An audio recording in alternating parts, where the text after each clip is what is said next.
Welcome to the Earthworks podcast, where our team will share the jargon of carbon from many of our turf friends from the past 30 years. Hi, everybody. This is Joel Simmons for another Earthworks podcast. I have the pleasure of having Mr. Adam Miller, a very old friend. I think I've known you since you were, 7 or 8 years old, maybe long time ago, who is currently at Berkeley Hall. What town are you in? I don't even, you're just outside of Bluffton, South Carolina. Bluffton, which we had a chance to go and visit you a couple of weeks ago, and thank you very much. We had a great Earthworks Academy there, or Soil First Academy there, and I got to wander around Bluffton, which was kind of a cool little South Carolina town. A lot of neat things, and I guess we had dinner. Was that where we had dinner, in Bluffton? Yes. Yeah, we right were there in Old Town Bluffton. Yep. An old southern town. It was very cool. Jack Higgins and I went down and wandered through town while we were waiting for an airplane to show up. But anyway, let's talk about what you're doing over there. I mean, I'll start with Berkeley, and then I'm going to come back and bounce around a little bit. But when you first went down there a couple of years ago, you and I had a couple conversations about, what are they calling this mud? The Pluff Mud? Well, it came to me as, Pluff Mud, but most people just call it like gumbo. The Pluff Mud's what's in the, marshes and stuff like that. But the Pluff Mud was relayed through my general manager at the time. And I think it's more of like the gumbo and just a heavy clay soil. Yeah. You and I had a chance to go around, and by the way, the place looks great. And even with the overseeding, it looks fantastic. And this is middle of January. So, I mean, it was really quite the place, but you've had your hands full. I mean, that Pluff Mud. And when we started looking at the soils, and when I started actually physically looking at the soil, I mean, I'm wondering how you're doing this. I mean, you've got some pretty unique stuff there. You got a huge sand cap on the fairways, and then this big Pluff Mud. And then you got a couple weird spots in there, but it must have been a little, life-changing when you went down there and started really probing and profiling and looking all this stuff. Yeah, I mean, when I basically, heck, it's 2 years ago, I think, close to the date of my interview. And they had a very wet, January, February, and both golf courses were pretty darn wet. The South course had the sand cap done the previous year. And so it was interesting to see. The North hadn't really, was kind of what the South was previous, because nothing had been done there. And then the South course with the sand cap, it was just interesting taking profiles. And, down here they get heavy rains in the summer, and that sand cap, it washed at times when they had sprigged it. So you were getting all kinds of different, profiles and stuff like that. It was pretty neat to see. For those who don't know Berkeley Hall, it's really one of the stately properties down in that southern, South Carolina market. You're not far from where are you anyway? Hilton Head. We're You're close not to far Savannah. from Savannah, and we're 20 minutes, 20 minutes from Hilton Head.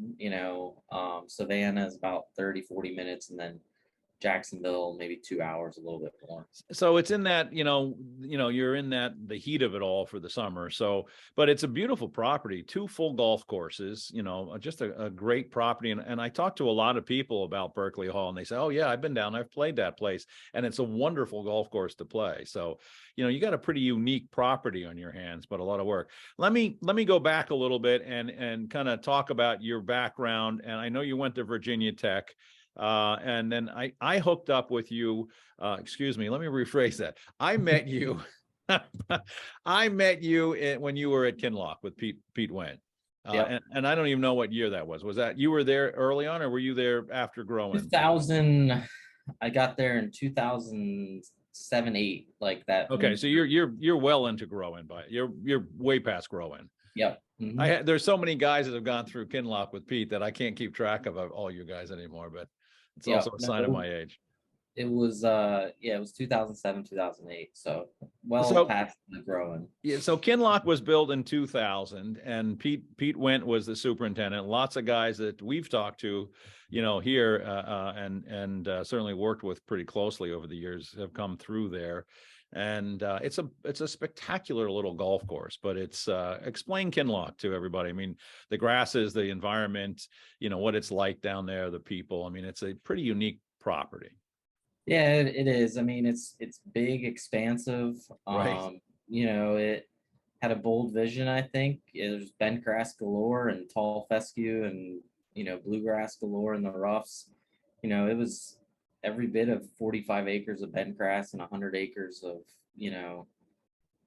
tall fescue bluegrass rough. So it was a bear to maintain. I mean, Richmond, gets pretty darn hot Yeah, in the Richmond, summer. Virginia, Yeah, very hot in the and all summer. bent grass. That's the unique thing here. It's Yeah. I kind mean, of very crazy. helpful that we were caddy only, walking. We didn't have to deal with too much cart traffic, Yeah. but yeah, I think it's a fun golf course to play. I'll leave the design critiques up to those experts, but I always enjoyed playing it.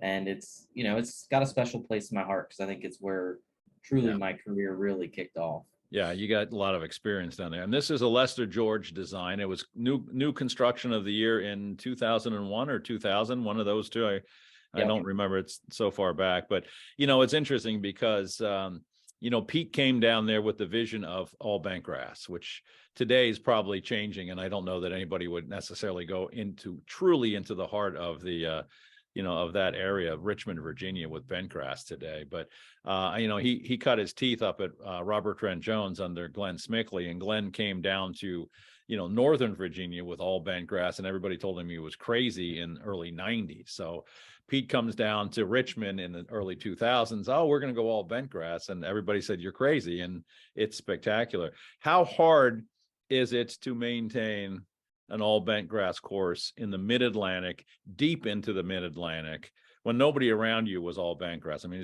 I don't know if there is anybody still. The Federal Club was, I may have heard they might convert. They were built a little bit after Kinloch, but we had a lot of, that was a good time in golf, right? You had a lot of hands on deck. You could find, Pete could hire assistants galore. You had interns, at one point, one of my first seasons there, I think we had almost 65, employees. And I mean, it's a big property, cut by that huge lake, each nine is on one side of the lake, but the manpower there was tremendous to keep, and we didn't use overheads much. I mean, Pete kept that thing on the edge, and I think that one, it made us all better, but it taught us a lot about, at the end of the day, our job is about water and, water management and managing that the best you can.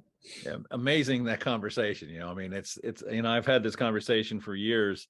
How do you teach somebody how to water? I mean, that's got to be it's an art.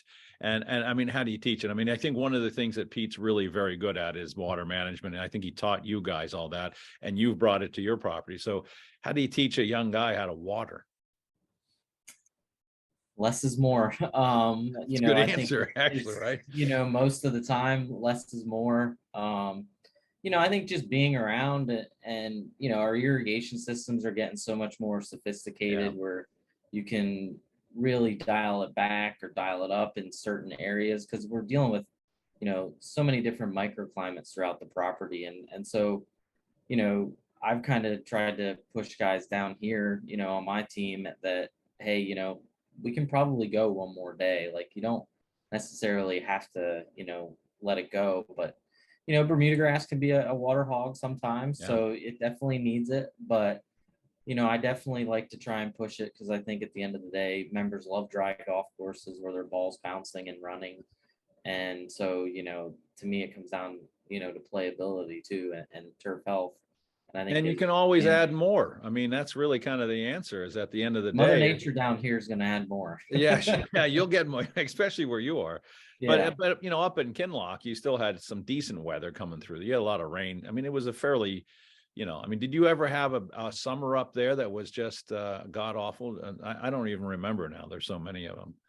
It's hard to remember. I mean, we had, before the senior amateur in 2011, there we got one of the remnants of a hurricane came through and threw 60 inches, and or not 60 inches, 6 inches, sorry. 60 would be a lot, especially on that property. Yeah. I think that lake might have taken the course out. The week the week of prep week, and but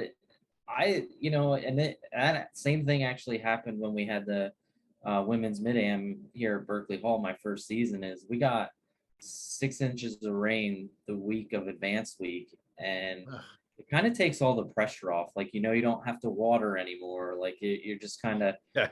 dry it back out, push the bunkers up, and let's play golf. So you're not anticipating things because you're like, okay, we got to clean up and get this thing ready for a tournament. So You spend all your time cleaning up after a rain like that, yeah, I guess. Yeah. it's hard to remember the summers because I felt Because like you want to forget them. You want to Right. get them out of your head. Yeah, there was a lot of hot, long summers. But yeah, I'd say they're all very similar. I think a lot of times it's always like, oh, that was the hottest one we had, or that was the wettest one. But sometimes I think we just forget. Yeah. And then the next one's the worst one. I mean, it's Right. the one you're living through is the The one worst. you're in is the painful one. Yeah, exactly. So Kinloch had some unique issues. I mean, there was a lot of trees on that property. And I don't even know if while you guys were there, I mean, I was with them when, they cut the property, but I think they continue to remove trees probably through your time. You were there 6 or 7 years after growing. Was there a lot of tree removal going on? It was more select tree removal. I think they had Good. done some. I think they've done a lot more since, because Yeah. as the property matures, the trees get taller, and you deal with a lot I more hate that. shade issues. I hate that. Yeah. Yeah. And I think we're kind of seeing that a little bit at Berkeley Hall right now. Is the trees have gotten really tall, and they're casting longer shadows and stuff like that. And we gotta respect nature, but at the same time do what we can to improve the conditions around the golf course. Yeah. So are you actively trying to figure out a tree removal program at Berkeley Hall? Yeah, well, and be cognizant that in the low country, live oaks and pine trees and all that, it's part of the landscape. So Yeah. respect the landscape, I say, and then do what you can to a lot of what we're doing right now is limbing trees up, just to get some airflow through there. Get some airflow and get some sunlight coming in. Yeah. Underneath it. Explain that term, low country. I don't think everybody knows that. I mean, it's a unique I area in don't the even country. know if I know it. I haven't been here long enough, Yeah. but You're still half a Yankee anyway. I couldn't even tell you, where to draw the line, but I think it's, kind of down on the South Carolina coast, sort of thing. So I guess that's sad. Yeah. People that have been here longer might throw tomatoes at me, since I can't really. I'm sorry I asked. I should have. I didn't mean to set you up. No, it's fine. I mean, I take it as kind of Charleston and, this Savannah. Yeah, I think Charleston is part of that. that. Certainly Savannah is part of it, and Hilton Head. Yeah. So that little circle of that part of the country. What are the tree species that, you mentioned a couple, but what's the predominant tree species on the property? I mean, it's mostly pines. All right. So all softwoods and, but if you limb them up, you can get a lot more air movement through there. Yeah. Yeah. And, for me, it's a lot of the sunlight too. Right. And then, the live oaks, they kind of always have their leaves. So you're dealing with, where up, when I was in the mid-Atlantic, all the trees lose their leaves and you get some, sunlight through them in the wintertime. And here it's, 12 months of shades in some spots. So, it presents a lot of challenges. Yeah, it's a lot different. Let me keep going with your resume because it's pretty interesting, and I followed you for quite a while. But you went from Kinloch, you actually came up with Pete to Woodmont. Yep. Mm-hmm. So Woodmont is a different property than even Kinloch. Yeah, a little bit more. Woodloch is in it's I don't even know what town. Woodmont. Yeah, Woodmont's in Rockville, Maryland. Rockville. I'm sorry, I knew it was around there somewhere. It's around that Bethesda area. But Washington, D.C. now, and it's, the heart of the Mid-Atlantic. And for those folks that, don't truly understand that mark, I will contend that the Mid-Atlantic is the hardest place in the country to grow grass. The folks in St. Louis and in that area fight me on that a lot, but those guys usually or often have been Bermuda grass fairways. You guys were all, well, you actually had some zoysia and some other things, but there's an awful Yeah. lot of bent up in that area. So the full bent grass guys in the mid-Atlantic, I just, it's the hardest place to grow grass in my mind. But talk about Woodmont. It was kind of a unique property. You guys did a lot of stuff even in the time that you were there. Two different courses, big, beautiful country club, but some unique issues as well. Yeah, I mean, Woodmont, when Pete, said he was going there, I think some of us were like, well, what's Woodmont? And then, we get up there and man, what a special membership and property. Yeah, it's a great club. It's a great The club. South course had zoysia grass fairways, bent POA push-up greens, and the North course was all bent grass, USGA greens, A1, A4, and two kind of really unique, golf courses. And I was on the South course, because I had always debated, being on warm season and maybe heading back south at some point, but getting that zoysia fairway experience, and then bent POA push up, I had not been on that before, so it was fun to kind of be a part of that. And the club is, I mean, I think it's been a year since I was back, but the changes they've made. Oh yeah. I've Ryan been, Severus is there now, and he's doing some amazing. Have it's you so seen the short cool. course?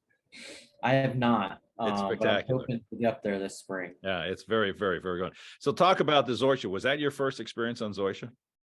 Yeah, I mean, I'd spent my internship was at Cherokee in Atlanta, Cherokee Town and Country Club, and they had a little bit on a couple tees while I was there, and then I spent a little time at Colleton River out of school, and they had some on some tees, but no like acreage of zoysia, quite like that. So what was it like? Tell me, you're now in the north. I mean, for most Right. people in the low country, they're looking at you as a Yankee up in Washington, D.C. on zoysia grass.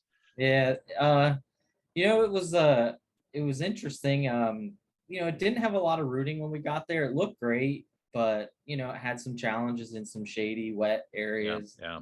That we went in and did a lot of drainage. We definitely did some tree removal. But then, just getting, the deep tine, the aerifier out. The first summer trying to aerify it, I think most people would have given up, because I mean we were chopping that up because it couldn't handle just a simple 1298 aerifier. Yeah. But with persistence, I think we started to really present a pretty good product by the time I had left. What's the variety? It's Meyer, so It is Meyer. Yeah. And yeah, the decision was made in the early 90s, I guess. I think they had a bad ice storm that wiped out. I think they had Bermuda at the time on it. Oh, I didn't know that. I thought that was I thought it was all either rye or bent, but it was no, they had rye on the North course, and I could be wrong, but I thought the South had Bermuda, was bad ice damage, and the director at the time made the decision to go ryegrass and grow zoysia grass. Zoysia, and, I think it was a bold decision, back then, because it's expensive. Most of the time you gotta sod zoysia. And so, but I think he made a phenomenal call. Yeah. Yeah, I remember getting there when you guys got there and looking at that and thinking, I'm obviously a Yankee, so it's kind of a little bit out of my league, but looking at that zoysia, and it wasn't strong at that first year you guys got there. So you did a lot of verification. So obviously you managed. I mean, you and I ran a lot of soil tests. We were running tests on a regular basis. In fact, that was one of the first properties that I started doing a monitoring program, and we were throwing the fairways in there. Monitoring programs are typically a couple greens every month, just so we could run solubility tests. But we looked at that zoysia for a long time because it was new to everybody. I mean, you probably were a little bit insecure about, now I'm trying to grow zoysia grass in Washington, D.C. and gets, negative 20 degrees in the winter.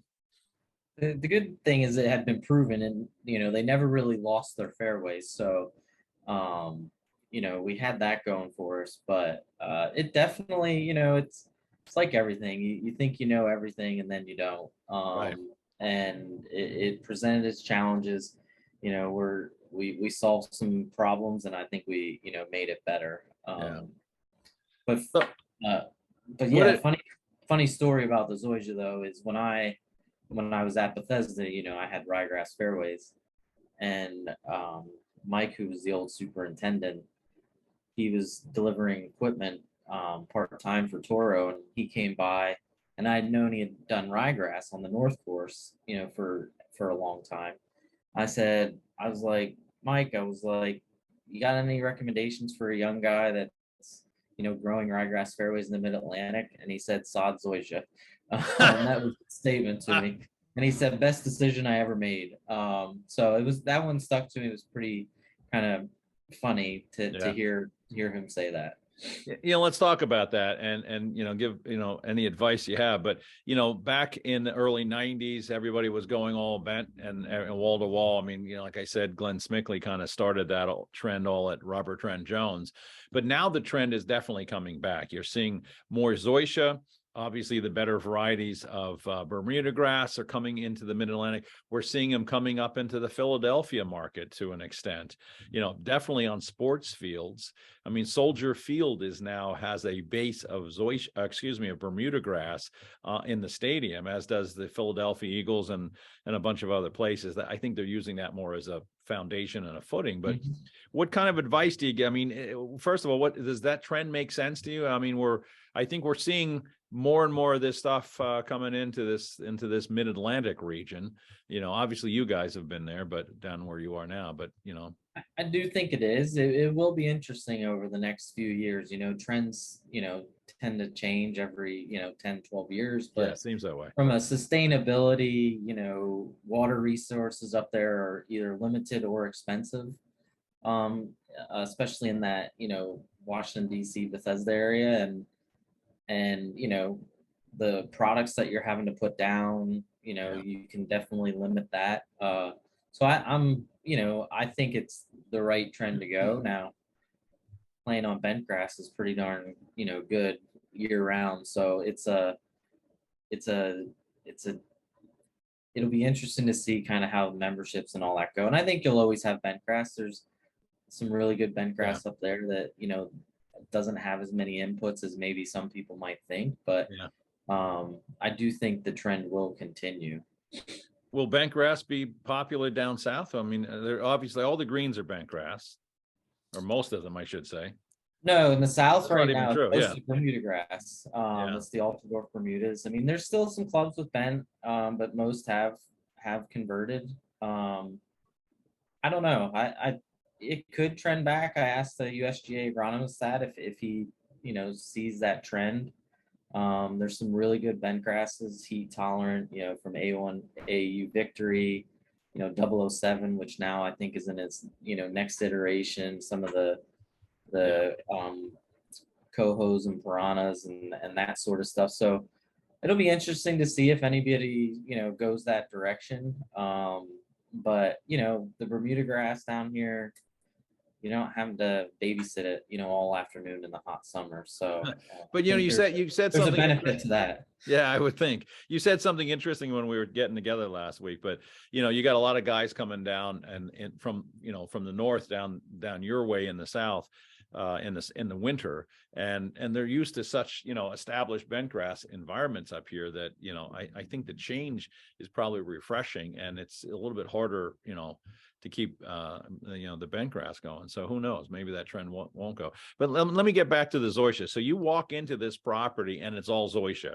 Did you know that when you came in? Did you know you were walking into zoysia, or were you? Yeah. I talked to when Pete was kind of recruiting me to come from Kinloch to Woodmont. He said, "Oh, by the way, it's going to be all zoysia. Yeah. It's yours.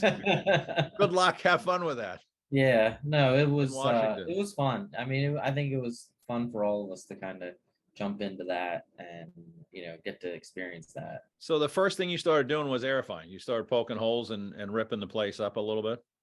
Yeah, it was poking holes, working on details, and you only have a limited window where you can really aerify it and get after it. So, and then zoysia doesn't, especially Meyer doesn't recover as quick as you would think, but definitely needed, some good deep tine aeration to get, a good base of soil working for you. But yeah, I think that was kind of one of the big things we focused on, when we got there.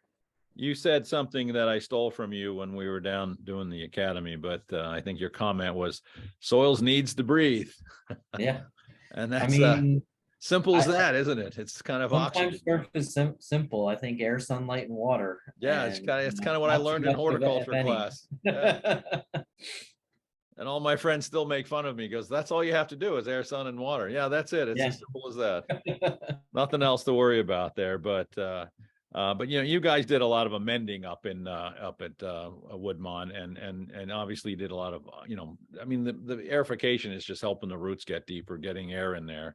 And I've always contended that the most important nutrient is air, and that's really what you're talking about when you say the soil needs to breathe. You're providing oxygen to the microbial population and to the roots. So how long was it before you started seeing that Myers getting down into the ground, the roots? I mean, it was pretty much after that first summer. And then So quickly. definitely, yeah, pretty darn quickly. And then, kind of after summer two, we really had done a lot more like deep tine aeration. Yeah. Which I think is, probably one of the best practices we have. And I think that just made a world of difference. And, Yeah. We were able to start mowing it a little lower and giving a really good surface to play off of. Yeah. And and I mean, that makes perfect sense. How did you guys ever overseed? No, you don't typically overseed zoysia. Yeah. No, I mean, we've seen it a little bit in some of our contamination and it transitions, but I think for the most part, it's not something you really want. So when are you going dormant in the Washington market on zoysia? When were you guys starting to see the color change? October? Yeah, I'd say October, you're starting to shut down for sure. Your growth slowing in September. And then, green up, it always depends on the spring, right? Could be get some in maybe a little flush in March, then a little in April, and by the end of May, it's starting to look pretty good. Were members ever complain about that? I mean, they played on it. You guys were open through much of that winter, I think, right? My first winter, no, they would close the South for the winter, and just in October. Yeah, I think it was like after Thanksgiving or something like that. So they were still dormant though for a month of playing, right? Yeah. Did you ever get? Did the membership ever yak about that's zoysia and it's not what they want to play on? No, I mean they love the zoysia. I mean, your ball sits up. It's kind of what every golfer wants, outside of the ones that can really, hit a golf ball. Yeah, I was gonna say, especially those of us that suck at golf. I mean, it's the perfect it's playing an ideal surface. Yeah, you just go right off. It's like you're teed up every time. Yeah, which is kind of nice. So you leave Woodmont and you take your first supers job at Bethesda Country Club, right down the street. Yep. Place where we had Dean Graves on. Dean was there for a number of years. He's been on the podcast, but a little bit different environment, a little different soil type, a couple things in there that and I mean no disrespect, but I know one of the things that you fought with was your predecessor had done a lot of composting in those fairways, which we've talked about, and it's actually kind of a cool idea, but maybe it was more than we should have. Yeah, there was definitely some compost. I don't know how much, but doing the soil test, the organic matter was definitely of a concern. And after my first summer, we had some really heavy growth regulator on the ryegrass, and right. I think it was end of June, beginning of July. I mean, it was flushing growth to the point that we couldn't keep up with it. Yeah. Even with regulators. Yeah. And that's when I started to kind of clue in a little bit. But yeah, and I think in my 5 years there, after kind of learning that, I don't know that we had a pound of N on those fairways total for the 5 years I was there. Yeah, you had lots of carbon. It fed itself, and there's where air came back into play. Yes. Opened up, and get a little drainage in that ryegrass, and I think it's a pretty darn good, healthy product there now. Yeah, well, you got to burn out a lot of that carbon, which was perfect, and now it's kind of, your carbon to nitrogen ratio is working more effectively there. And I guess your assistant Ian is now currently the superintendent, who had worked under you for a while. But it was interesting when we first started looking at those soil tests; those organic matters were screaming. I mean, when I first looked at them, when you first got there, I remember talking to you about them. Like, what the hell's in this soil? I mean, the organic matter was through the roof. And which is okay, but carbon to nitrogen can go in the wrong direction fairly quickly. And I'll just professorialize here for a second, but when you have that much carbon in the soil, you're getting a lot of release. Microbes are chewing up that stuff, and there's a lot of release going on. So, and but you worked it well. You air fight it, which was really the first thing. You started to actually digest it by getting some other, more simple carbon complexes. One of the things that I talk a lot about when I see a situation like that, why would you add carbon to a heavy carbon? Because it helps it digest faster. It feeds the microbes. That carbon that's in the soil is very long chain, and it's harder to digest. When you speed up that by giving microbes a little quick food, you really get a digestion. And you guys did that. I mean, you did it pretty effectively, but you also aerated the daylights out of it, as I remember. And just, it must have been a little concerning when you got there. And you knew some history of that, and those fairways had really struggled. Certainly, what was the one that was always struggling? 18? Yeah, well, 15. 15. Okay.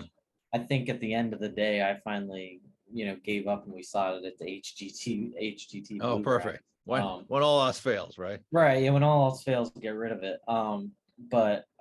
Yeah, I think the challenge there was, again, ryegrass, you can get some pretty long stretches of 90-degree days and 70 to 75-degree nights, and, the pop-up thunderstorms. So you're kind of on pins and needles, but I think, those organics that had built up actually helped us become more sustainable by just air. I mean, it was basically air. You needed to digest them. Yeah. You needed to, there you go back. Soil needs it to breathe.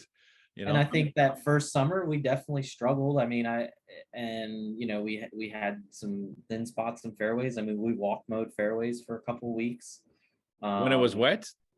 No, or just in general, just in general. I just think because you wanted the guys to get some more exercise and more exercise. So we didn't do it, and thankfully it was only 23 acres of fairway, but the guys would kind of just do a flying V pattern, and I think we had 9 people, and wow, mow it up, and it didn't take that long, but we just had some really hot weather, and I just felt like we had to take the fairway mowers off to keep what ryegrass was there around.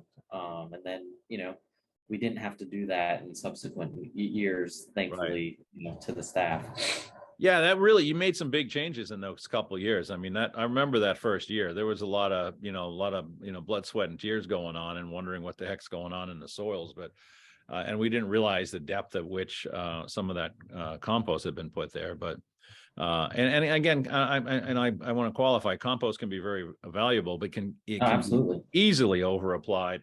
And the problem with compost is that it's such a variable word. I mean, compost is not a definitive term. It's a general term. And, you could theoretically have compost that could be great and compost that can be god awful. And one of the more common composts that are available to a lot of guys are things like leaves from deciduous trees.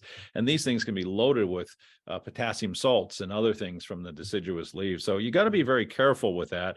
And you got to understand what's there. And when you walk in an inherited environment like you did, you had to be, just scratching your head and going, what's going on here?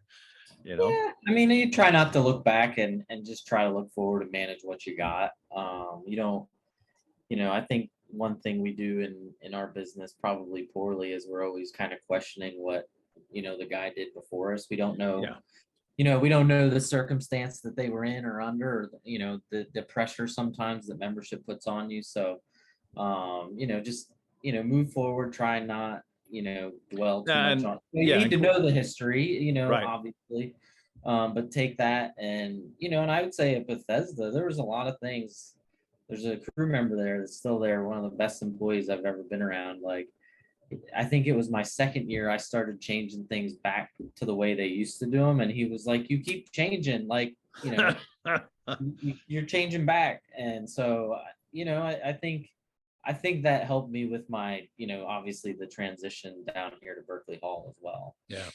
Other than the grass environment and, Yeah, it's much different. radically different. Yeah. Which is kind of crazy. How was that membership for you guys? I mean, you had a pretty good time up there when you were at Bethesda. That was Yeah, great membership at Bethesda. good golfers. Pretty good golfers. I was sad to, kind of leave. No, But you weren't. yeah. But A no, good move. it was a great membership. I've stayed in contact with some of them Yeah. since I've left. Try not to too much since Ian's there. I don't want him to think I'm checking in on him or anything. Oh, Ian's but, doing a great job. Every time I see yeah, the he's place, doing I'm like, better than wow, I this, could do. this place looks great now. Thank God you're here. Yeah, Ian. he fixed my mistakes. Yeah, and then I send you Um, pictures and say, man, Ian's really doing a great job. Yeah, but yeah, good. I ended up being in charge of the clubhouse at Yeah. one point and the golf course. And Oh, then, I've forgotten that. I've forgotten you were like doing, yeah, and then you were doing everything. and then I, accepted the interim general manager job and then interviewed at Berkeley Hall a week later. Perfect timing. So yeah, perfect timing. But I never wanted to be, a general manager, but I was just going to ask you that too. Would you ever do yeah, that? no, it's a whole different beast. lonely job, I think. Yeah. I like the turf and getting in the dirt and weeds. Yeah. It's funny though, because I've talked to a lot of recruiters in our industry, and they're really trying to pull general managers out of the superintendent ranks. And I know many, and you do too, many superintendents that have gone into GM and have done really well in that role. And it's not a bad thing to have a GM that understands the golf course. Absolutely. I had that at Bethesda at the end. My general manager had been a superintendent for a long time. Yeah. And then transitioned to general manager. So I think it's for some, and it just right. I did a locker room renovation, and that was enough. I remember that. Clubhouse stuff for me You showed forever, me that. so, That was yeah. quite fun. So Yeah. talk to me. So Bethesda was your first supers job. You'd have a great resume, spent a lot of years with Pete Wendt. Walking in as a superintendent, how did you feel? I mean, was it a nervous situation? I mean, you have a great network of folks, and they were all right around you. So it wasn't like you weren't going to have a lot of support by guys that have, that can put a lot of eyes on things. But I walked in when I walked in, there was no staff. Everybody didn't know showed up that. late. Everybody showed up late on my first day. Oh, great. Yeah, I was there with the GM, and we were just waiting around for everybody to get there. So How late were they? I mean, I think the earliest was like 5 to 10 minutes, past the start time. So the first thing you do is the last guy in, you just immediately fire, establish a precedence, and say, look, guys, we start at whatever time, and there you go. We were already understaffed, so it's I guess you can't. It's hard to do that. They kind of have you a little bit. But yeah, I think that's one thing that I don't think memberships understand, or even we don't talk about like that staff and building like a good culture. I think we can't be successful without at least a good culture. Because good culture, even your least talented staff member can still be brought up by just having a good culture. And I think that's what I've tried to do at Bethesda, and same here at Berkeley Hall. How do you establish a good culture in any business? I mean, that's and it takes time, obviously, but it's the $1 million question. I know. And it's a guy coming in as his first time, I can't imagine anything being more important, to be honest with you, especially today with labor and trying to maintain retention. I mean, people don't leave jobs that are bad, they leave people that are bad. So, I mean, as long as, you're providing value to them and finding, and they feel safe, that's what really the culture is, because again, they don't leave a bad job, they leave a bad person, I think empowering, training, it seems like staffs now want to know why you're doing things. Wow. Like where, maybe at Bethesda, why the heck is this guy making me walk mow fairways? Exactly. A little more explanation, would go a long way there. But just, I think heck, some of the best ideas I think in this world have come, in the golf business have come out of like a staff member. I mean, Yeah, they're think smarter than about it. most of us, And they're and there every day, so they're seeing everything. yeah, Yeah, so really listening and empowering and making them feel like it's theirs as well. I think yeah. ownership, I think is Well, really important. yeah, I And, think you said, I treating think, them right. Bringing them donuts or whatever right. it is, cookouts that we try to do cookouts here. So I think it's important to just show them how much you respect and appreciate what Yeah. they're doing. You said a couple things there that were pretty definitive, but listening, I mean, just listening to them, they're out there every day. I mean, why wouldn't you listen to them? They see things that you didn't happen to see that day because they were out there. There's the other thing that you said was showing them why. To me, I think that's one of the most important things you can do. And not only does it, help them today, but it helps them for a long time. There's a great book by Simon Sinek called Start with the Why. And there's a 2-minute, there's a TED Talk you can look up under Simon Sinek. It's one of the most popular TED Talks, and I would encourage anybody to listen to it. But I think the title is Start with the Why. But it's fascinating, and it's really empowering when you're trying to build culture, helping people understand why I think this way, why I'm suggesting that we do this and this and this. And once they understand that, then they're empowered by it as well. So and again, I'm preaching, but you've kind of hit on a couple of very important topics in my way. How was it, the transition from going to, what did you say you had at Kinloch, like 750 people, and now you're Yeah. down to like 10? Yeah, no, we had, I can't remember what our numbers were, but unfortunately or fortunately, by the time I think I left Bethesda, there was only 3 of the original employees there. Phenomenal, longtime employees there. Yeah. But there was a lot of turnover fast.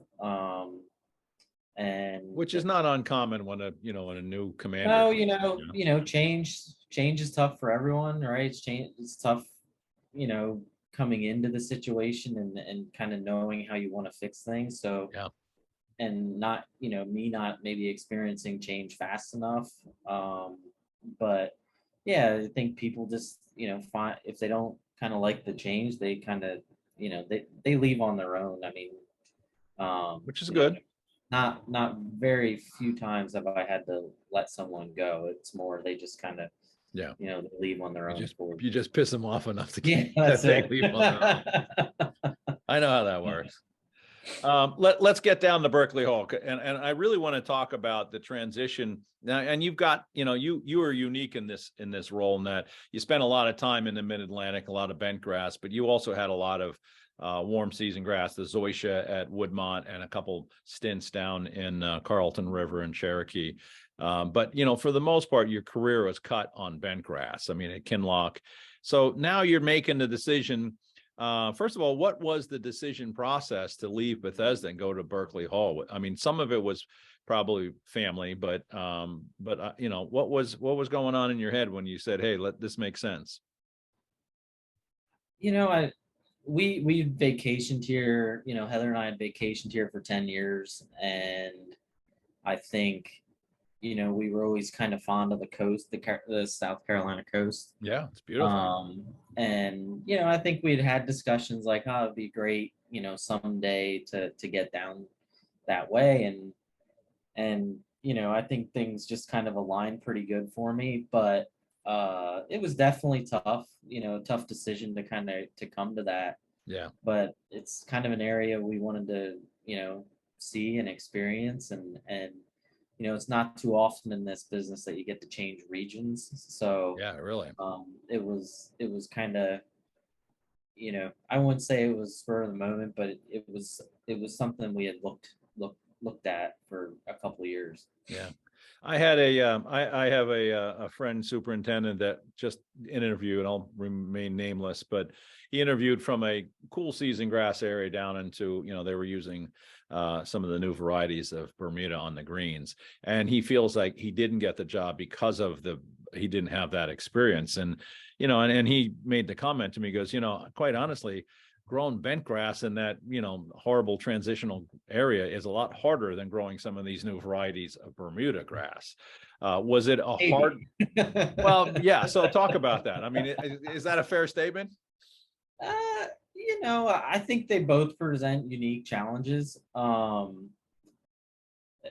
You know, and look, I can't claim that I have all the experience in the world on Bermuda, but I do believe, going from, I had bent grass fairways, I had zoysia grass fairways, I had ryegrass fairways, I had Bermuda grass fairways.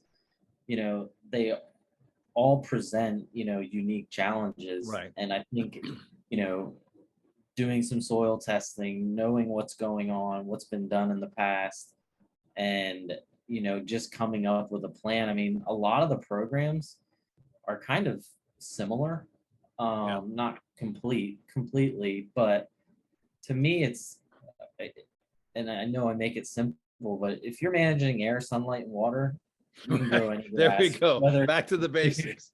if you're a Bermuda grass guy and you're handed bent grass, if you're managing air, sunlight, water, you're in good shape. And if you're a bent grass guy coming to Bermuda, I think too many times, guys get into that position where it's like, oh, it's harder to grow grass here or there. But I mean, there's some challenging days down here because you have 8 months where the Bermuda's not really growing great. It's just sitting there. It's just sitting there. It's green or kind of green, depending on if we've gotten some cold snaps, and then most of your rounds are in those 8 months. So it definitely, and there's I can't say I ever, I've always respected everybody in this business, but it definitely, I could have been one of those guys that was like, oh, it's just Bermuda grass. But I mean, it's a pretty unique, place to really try to grow healthy, good grass. So let's talk about your grasses. What do you have? You have a whole bunch of stuff at Berkeley. So you got two 18s, but what are the grasses? 218s. So we have the North Course is Tiff Sport, fairways and rough, and it has champion Bermuda grass greens that were bent grass back, originally when Berkeley was built, and then Tiff Eagle tees.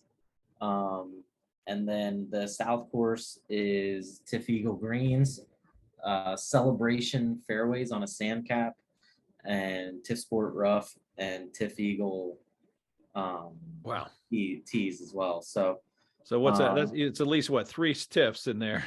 You got a hodgepodge of stuff going on. I couldn't even write it down that fast. Yeah, but yeah, and then obviously a large practice facility. We're doing a lot of different tests with different zoysia grasses and some of the newer Bermudas to see if we do a regrass, right? Which direction we'll go. So you came down, you've got 2 courses. The South course has got, I don't know, we looked at that, 6, 7, 8 inches of capped fairways. And the North course does not. Yeah, I would say the South's probably 3 to 4 of the inches of sand cap. Yeah, looked a lot bigger on that in the profile, but that's fair. Yeah, depends where you take it from. But the North is not sand capped. Both courses have had drainage installed, and we do top dress the North course fairways pretty heavily. And we talked about the drainage, and we looked at some of the channels there. I mean, it sounded, I think one of the things you made comment, and I won't bring up any names here, but they could have made it a little tighter on that really tight soil.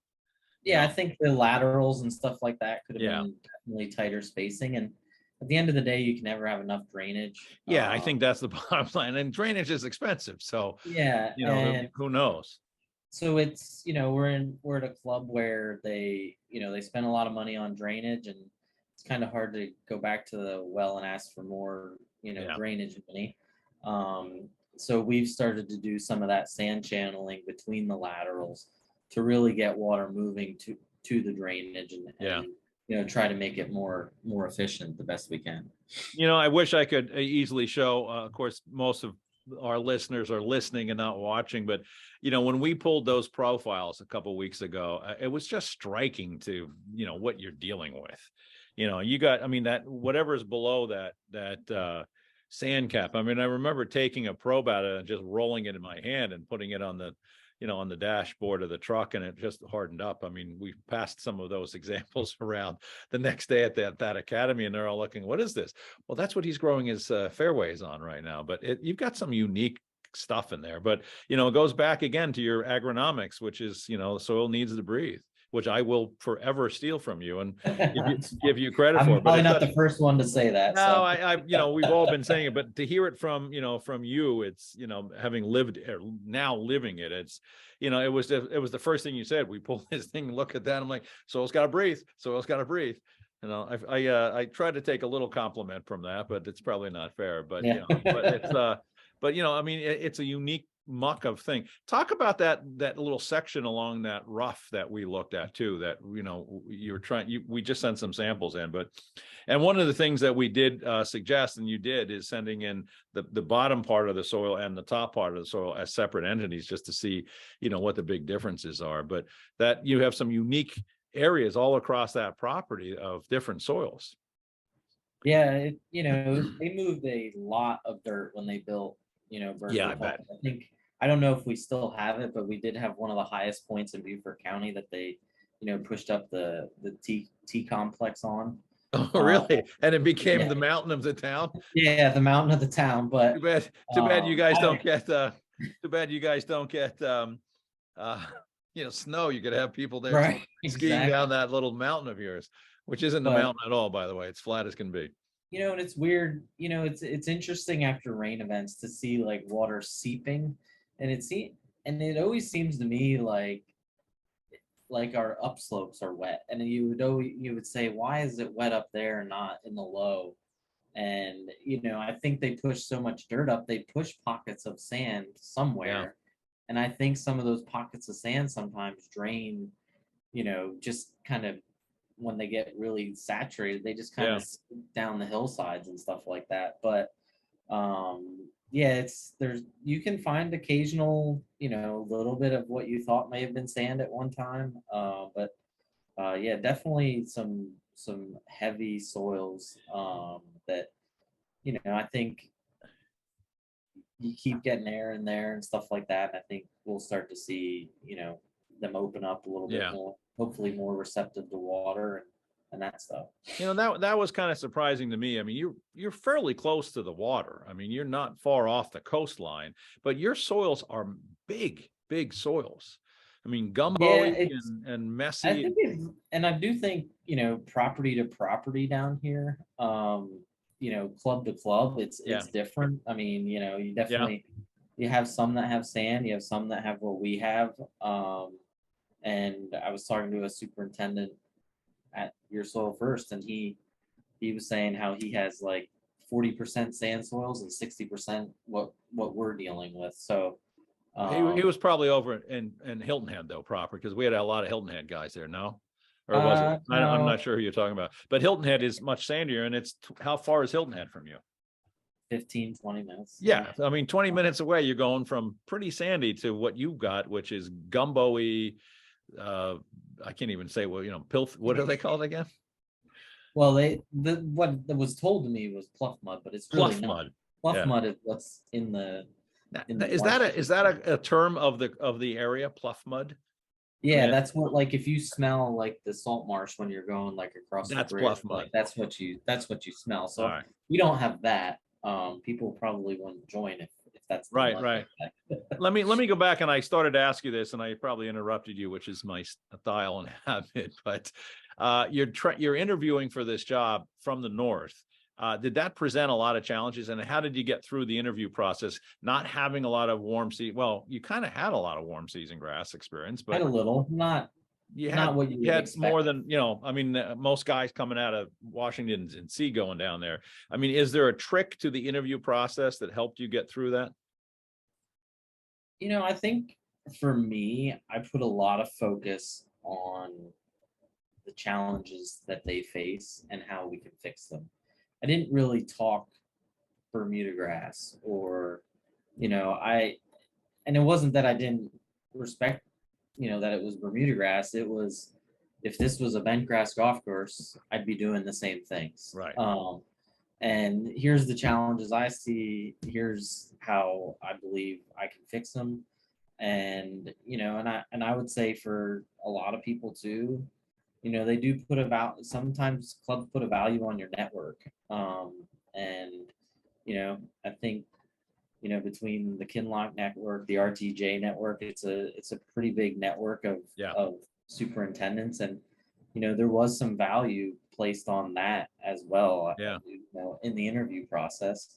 But just So talk about your networking I think it's just you have ideas that you can bounce off people, right? You can call anybody that's been through it, and they can tell you how they did it, and just anybody will pick up the phone, when we call them from that network. So even that network, which of course I've been a part of most of my professional career, and I will contend some of the best guys in the business, but that's still not a warm season network. Really, it's a cool season network, right? No, but it's trending that way. Some it of the tends guys. to be, yeah. But I mean, but your point is well taken. I mean, talk about that now, because that's your support mechanism, and everybody has it, from the first guy they worked with to whoever.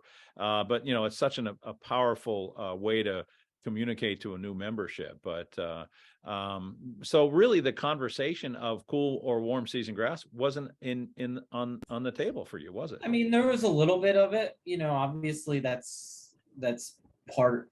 It comes up in the questions and answer, and I think I kind of just stated my conviction that it doesn't really matter what grass you're on. If you have the ability, you can grow it. And it's about finding a solution to a problem. And I would say, and I wasn't in the other interviews, I think from what I've learned, my problem solving seemed a little cheaper. And whether that was right or wrong, but I just think my approach was, let's get in here, let's really aerify, let's get into these soils heavy.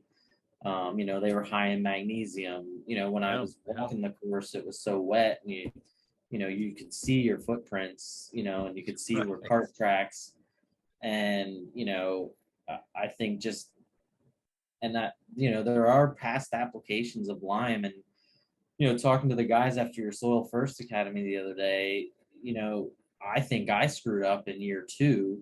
I felt like year 1 we were really good after year 1, compared to where I thought we'd be.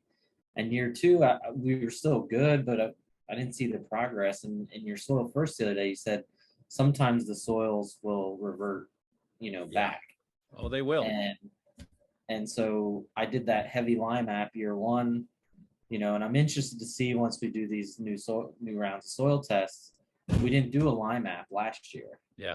And and I'm seeing areas that are starting to go back to even wetter than they were, wetter, like more like my interview time than last year.